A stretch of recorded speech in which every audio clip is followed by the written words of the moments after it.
Hey guys, Orbis here with part 2 of the I Want to Heal series. I'm going to go over the Magicka Templar skills I feel you should invest in for healing dungeons and trials. There isn't a best-in-slot cookie-cutter skill bar layout for every content this game offers, so plug things in how you see fit, and also for what fits your playstyle. I have the initial skills unlocked so you can see them, and we're going to go over the morphs. First we're going to look at the Adric Spear skill line. You want to look into spear shards. When you have a chance to morph, either of these morphs work great. Blazing Spear puts out a little bit more damage over time, while Luminous Shards is going to grant a greater return for synergy use for your allies. I personally like Luminous Shards. You want to invest in all these passives. I'm not going to go into detail in reading all of these. Moving on to Dawn's Wrath. Nova. Nova does damage over time and also applies major maim to the enemy, reducing their damage done by 30%. Looking into the morphs, there is Solar Prison and Solar Disturbance. Main difference is Solar Prison has a higher synergy, while Solar Disturbance is going to snare for longer. So go with Solar Prison. Backlash. Backlash does damage and also will copy all of the damage and put out 20% of it for a maximum copied damage. Your numbers may be different than mine, but look into Purifying Light. Purifying Light is going to add a nice heal over time at the end. As you see on my bar, puts out around 2k health every 2 seconds for 6 seconds. Invest in all these passives as well. Restoring Light. Rite of Passage Ultimate. Rite of Passage is a great heal. It's a channeled spell. However, really doesn't go past dungeon content, and as your gameplay progresses, you'll see that you don't use this as much as you used to when you're first starting out. This is a clutch heal. It doesn't work well for trials. It limits the amount of people affected and does not have priority management. But looking at the morphs of it, we have Remembrance, which is going to give you less damage for you.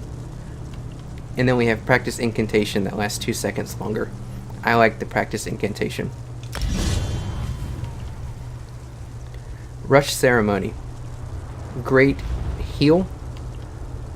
Morph it to Breath of Life. This is going to give us an ability to heal an additional ally. Here again, this doesn't have priority management either. I can't tell you how many times I've gone into trials and dungeons and seen people spam this. This was not meant to be a spammable. It costs a lot of magic, and so you're going to burn through your magicka very quickly. There again, the target that's dying, if you're trying to heal a group, say, of 12 in a trial, you're not going to be able to effectively heal everybody through things. This is an oh crap heal. Somebody is outside of your restoration staff skills and they're about to die and you need to keep them from dying. Cleansing Ritual. This is a big AoE that's put down. It's going to put out a heal over time and also enables the user to grant a synergy purifying a harmful effect from them.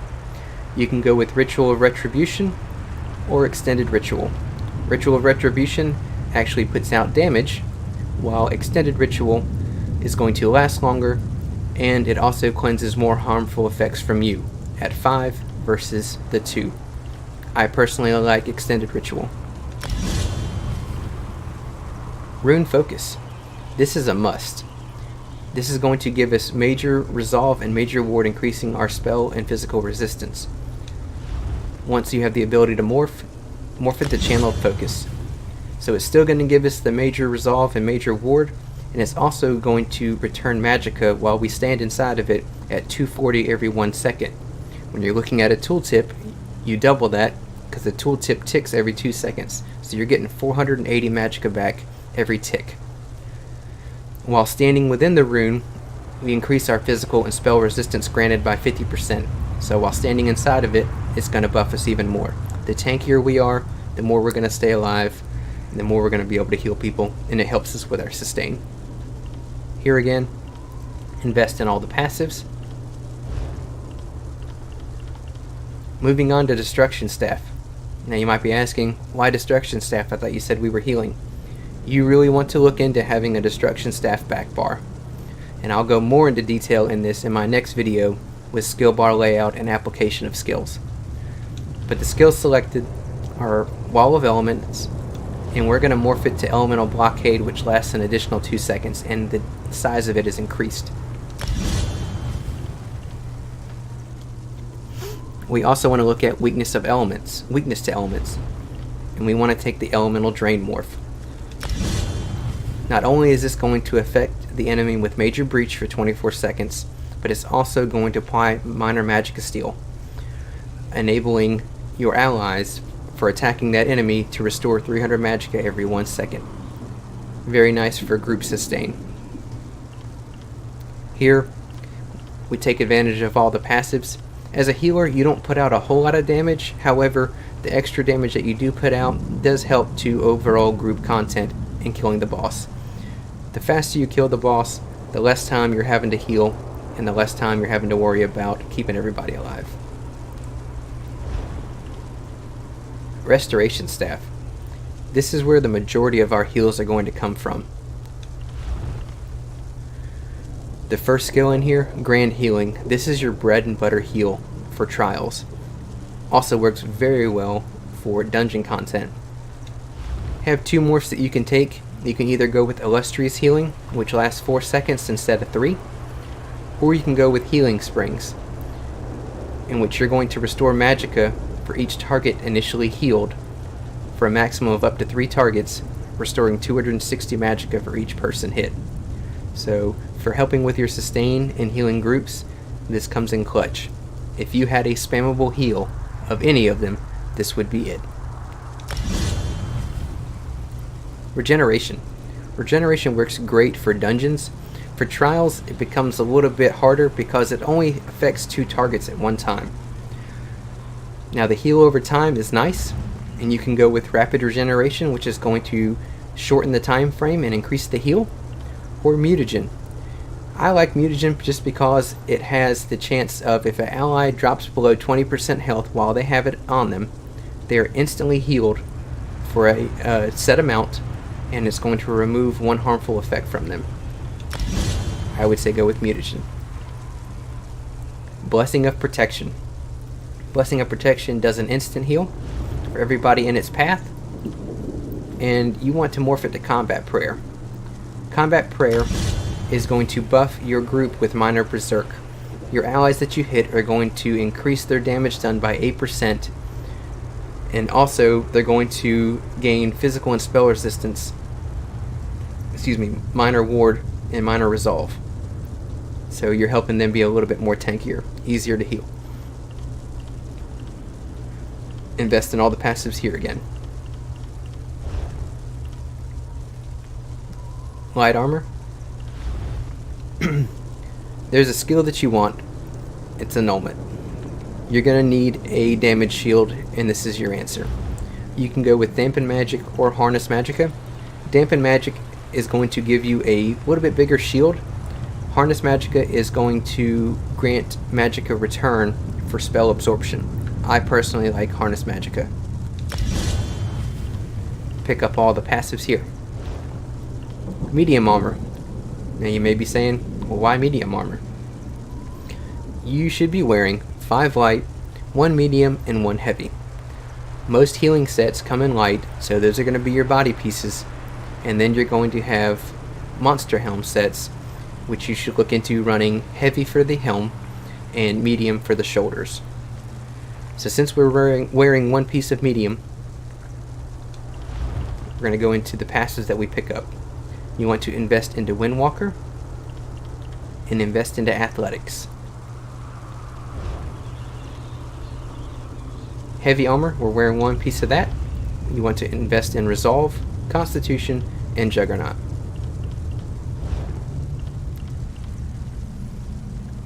Fighters Guild.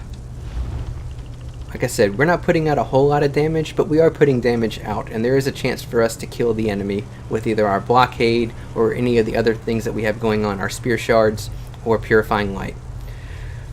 If you kill undead, Daedra, or werewolf, you generate 9 ultimate.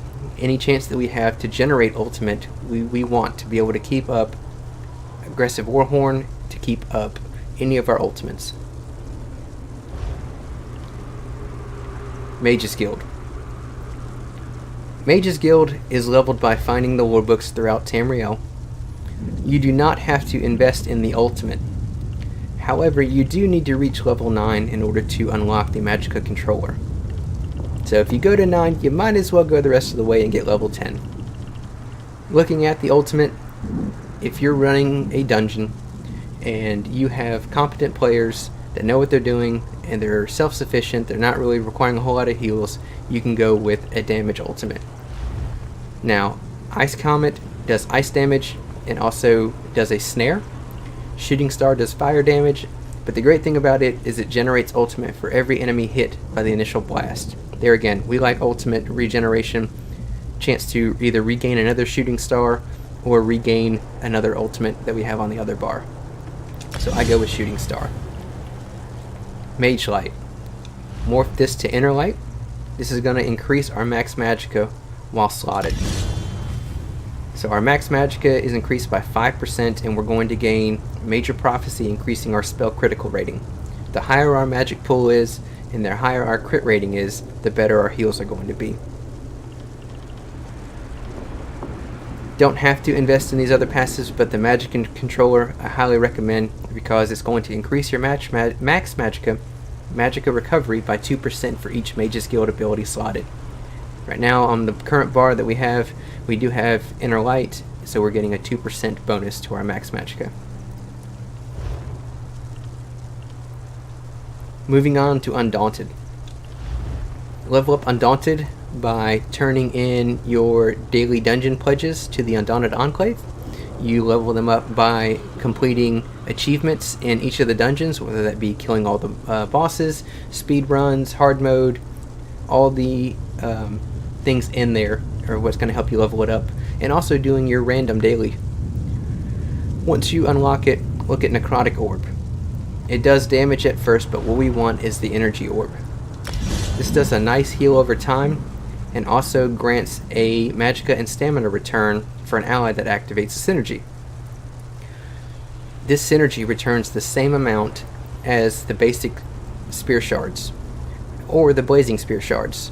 The only one that outdoes this is the Luminous Shards. The great thing about this one is that when the ally activates the Synergy, it's going to grant a burst heal, a direct heal, to everybody in its effective area. Coming down, passives, we have Undaunted Command. You want both of these. It's going to grant us a higher synergy or higher return to our stat pools. And then Undaunted Metal. This goes further into detail of why you want to run the 5-1-1. It's going to increase our max health, stamina, and magicka by 2% per type of armor, and since we're wearing all three, we get a 6% bonus to our max stats. The Assault skill tree. Warhorn. Warhorn's great because it increases our max stats by 10% for 30 seconds. Invest into Aggressive Horn. This is highly desirable because it grants major force, increasing the critical damage done by 15% to everybody that's affected by it for 9.5 seconds. Support. So like we talked about before with the extended ritual, the user, the allies, have to synergize in order to purge the effects from them. This skill right here does an instant cleanse. Now we can look at it right now. It costs 6,700 magicka. That's quite a lot. The more for this we want is Efficient Purge. Costs significantly less, but even still costs quite a bit of magic. But that's going to enable us to cleanse 2 negative effects from us and the people around us. It does not have priority management, so sometimes cleansing the person that you want to cleanse, it may have to be hit again. Another great thing about it is it reduces the duration of any further negative effects by 50% for 6 seconds. In my next video, I'll go into skill bar layout and application, as well as racial passives and also the character loadouts for the attributes. But I hope you found this video informative, and I look forward to seeing you in the next one. Thanks again.